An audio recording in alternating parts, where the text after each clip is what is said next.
What's up, YouTube? We're at Drop-In BMX and Skate Shop today, and we're starting a new video series. It's going to be called Dropping In, and basically what I'm trying to do here is give riders that come through the area a chance to kind of talk about their BMX background and talk about their time in New Orleans or Louisiana. And today, I'm really happy that we got Eli Kravetz here. Welcome. Thank you. I'm happy to be here. It's a good time in New Orleans, always. Awesome. So first time I saw Eli was the Chase Barn and Race contest in Pflugerville. You remember that? Yeah. Yeah, 2017. It's a good contest. Saw him again at the one in 2018 at House Park. That was awesome. Talk about that contest really quick. That contest was so fun. It was good to go on that one because people knew me that time. When I went to Pflugerville, I was just a little no one, but a bunch of pros actually came to me and said what's up and asked me how I'm doing. I got best trick. I did a helicopter down the 3 block at House Park. That was sick. Got a That's GoPro, a couple other things. It was nice. Good contest. My buddy Rich, he placed first on there, and Logan Penberg second. I got third. It's a solid contest. Not my favorite part, but it was fun. House Park's not your favorite part? No, out of all the parks in Austin, I mean, like, Pflugerville is just a dream. I love Pflugerville. Okay. So fair enough. That park does offer a little bit of everything, so yeah. I get that. Tell me what you think about Louisiana and your time here, at least this time around. I mean, this time, it's a great time. I got to go cruise the city last night. It was really fun. I've never been to downtown New Orleans at night. That was pretty cool. Got a bunch of spots. I was at, like, boardwalk place we went to. That was really cool. By the Riverwalk, yeah. That was pretty fun. And then we went by Champion Square in the Superdome where the Saints play.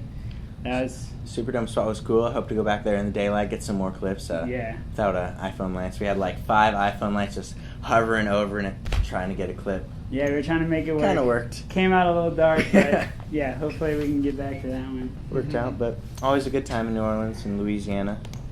So you've been doing, like, basically your schedule here has been like 2 shows a day, and then like 2 days now you've met up with me after and ridden for a 3rd session that day. And you talked about, like, how you, like, eat healthy a little bit. That helps out. Like, oh, for sure. Talk about that. I mean, I make, like, protein shakes, and I eat a healthy diet. I'm a vegetarian, kind of, so I stay away from meat and other shitty products. So I just trying to keep my body filled with good, natural things. It really makes a difference. I put, like, turmeric and maca powder in my smoothie every morning. Ooh, I don't even know what that is. They always give me shit because I got my Ninja bullet, and every morning... Oh, you get it started early with the Ninja, huh? It gets me through the day for sure, and little protein bars. But so would you say that's like kind of difficult to do when you're traveling, or are you just used to it now and you just? I'm used to it now. It's definitely harder when I'm on the road, stopping at fast food restaurants all the time. Right. We went to Taco Bell. John was complaining. The guy running the shows, Lone Star Action Sports. He was complaining for an hours about going to Taco Bell. But I mean, I love Taco Bell. So, I didn't expect you to go in that direction with that answer to the question. Shout out Taco Bell. Dude, Swamp Fest looked pretty wild. I missed it this year. I did go last year. It was my first one. I thought that event was amazing. Just a really good BMX vibe there. Tell me how Swamp Fest went this year for you. It was unreal. I mean, it was way wilder. It's just... They're crazy down in Florida. I can't hang with them. They're wild. I mean, there are fireworks just thrown at crowds and huge-ass 30-foot fireballs. I mean, I've got some videos of the fire. We shouldn't have been doing that. We should not have been doing that stuff. Another fire department came out, so it had to be pretty serious. It was wild, but dirt jumps were amazing. The full loop, the ram. I wanted to flip it, but I didn't want to do the full loop straight to the flip. So yeah, that looked like I held off on that. Pretty scary setup for sure. The cyclone thing was cool, the circle around. Did you try the rail or the gauntlet of death at any point? I didn't want to get muddy, yeah. So I avoided that. I rode the street course, that was fun. Got some clips and a couple videos for Swamp Fest. Very nice. Fun. Yeah, that stuff looked like it was set up pretty well, at least in the beginning of the weekend. Yeah, no, it was, by the end of the night, it was trash. It always is. Yeah. You were doing some tricks up the rail, I think I saw on Instagram. That was pretty wild. Yeah, I posted those. The coffin drop was super sick. Just a big booter up into a coffin 10 feet in there, and then jumping off into a dirt landing. It was sick. I did a helicopter off that and a 360 crank flip. Got a bunch of shout-outs for that. Damn. It was fun. That sounds pretty wild. Definitely an awesome event. Cool, cool. All right, so here's a question that I thought would be fun to throw in. All right. If you had to do one trick for the whole session the next time you got on your bike, what trick would Crank you flips. do? Just crank flip. I and everything. will crank flip anything. Okay. They're so fun. I love them. I've seen you throw it into pretty much any type of trick, so I believe that. People hate on them, but they're coming back. Okay. Crank flips are coming back. Crank flips coming back. You heard it here first. What other riding goals would you say you have for 2019? I'd love to get on a team, but I'm enjoying it. I ride for my local bike shop, Off-Road Peddler in Houston. Great shop. I mean, I don't know. I want to travel more. I want to go out to California, film and edit there. I'm hoping to do maybe end of summer, but with school and college, it's kind of hard to find time. So you are going to school? Yes, I'm going to college, just a community college. A little backup plan.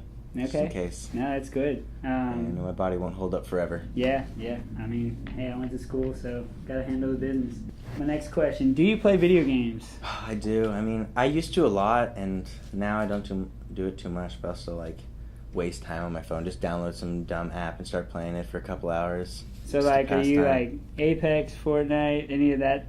I was playing Fortnite for a while back in season 3 when it came out. I was catching 2 dubs every day. I'd hop on in the morning. So you're good at that too? I used to be really good at video games, but I don't know. I just felt kind of like I was doing nothing. Yeah. So I just trying to ride my bike a little more. I feel that. Feel more fulfilling.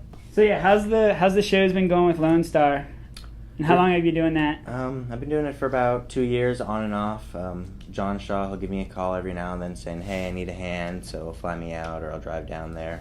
Yeah. But it's always fun. I love doing it. We go around to schools all across the country, just doing little demos. They're 30-minute box jump shows. We do a little anti-drug speech, talking about pads of protection, anti-bullying, and it's always fun. I mean, I do the same tricks every time, but I get paid to ride my bike, so why not, right? Yeah, of course. Do you do any of the talking, or you just do the shredding? Sometimes he makes me announce the street runs, yeah, and I'm always stumbling, I don't feel comfortable in front of the mic, and all the kids are looking at me. I'm just like, I can hear my voice. What is happening? But it's fun. It's a good time for sure. Yeah, I checked out the Lone Star Instagram. Looks like, all the shows seem super fun. Looks like you guys are just crushing it, every show. It's cool that John's been doing that for as long as he has.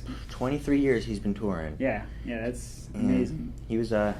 He says he's one of the first people in Texas to land a backflip back when he was 16, years and years ago. He's 43 now, and he's been killing it for years. I mean, he's been going on tour longer than I've been alive. That's crazy to me. Yeah.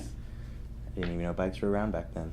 That's awesome. If you had to pick your favorite video part, what comes to mind when you think about that? I mean, honestly, I don't watch that many videos, but I love the Shadow Sabrosa 1 video. Is that where they went in Atlanta? I'm not sure. It was when they had a 20-minute edit with all the whole team? Yeah, it was the whole team. They all had their own parts. I mean, they released a DVD. Uh-huh. It was amazing. I mean, every rider killed it. Matt Ray's edit was amazing. Mark Burnett, Simone Baracco. Definitely some of my favorite riders, and they killed it for sure. It was a solid DVD. Yeah, that's a heavy crew, no doubt about it. Has some amazing clips in that. Who's pros right now that you try to emulate their style, or you kind of look up to? I definitely try to ride like Matt Ray a lot. I do a lot of similar tricks. Me and him are kind of friends. We talk every now and then. He's really cool. I ride his frame. It's a solid frame. I'd get it. And shout out to Brosa. Yeah, and Travis Hughes is a killer for sure, and there's a couple other riders on Odyssey that I look up to a lot. So it's kind of a lot of people who are in that newer era of kind of really technical, badass street riding. Yeah, for sure. It's definitely all newer pros. I mean, I've only been riding for a while, so I don't know too much of the older history of BMX. So it's the new pros I look up to for sure. Cool, and that's cool because you can kind of see it in your riding. Is a lot of people don't mess with a lot of the tricks that you try, and the things that's linked together is an insane degree of difficulty. Doing stuff like grinds to helicopters, and not many people out there doing that. So that's pretty impressive. You gotta have something to keep my name out there. That's what's up, man. Well, keep it up, because that's awesome. We talked a little bit yesterday about how you got to ride in that Toyota contest. How did that come about? And then talk about what that was like.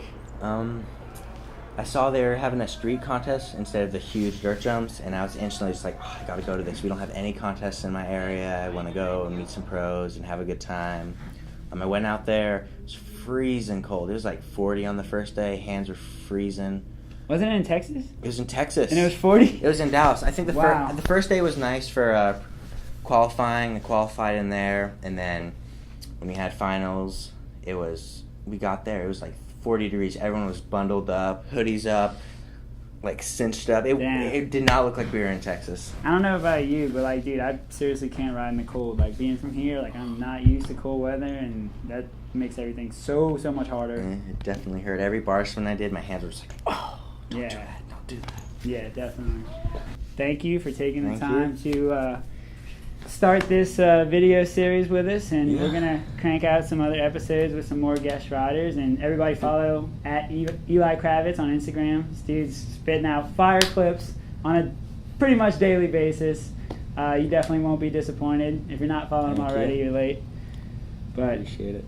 thanks for watching, and we'll see you guys next time.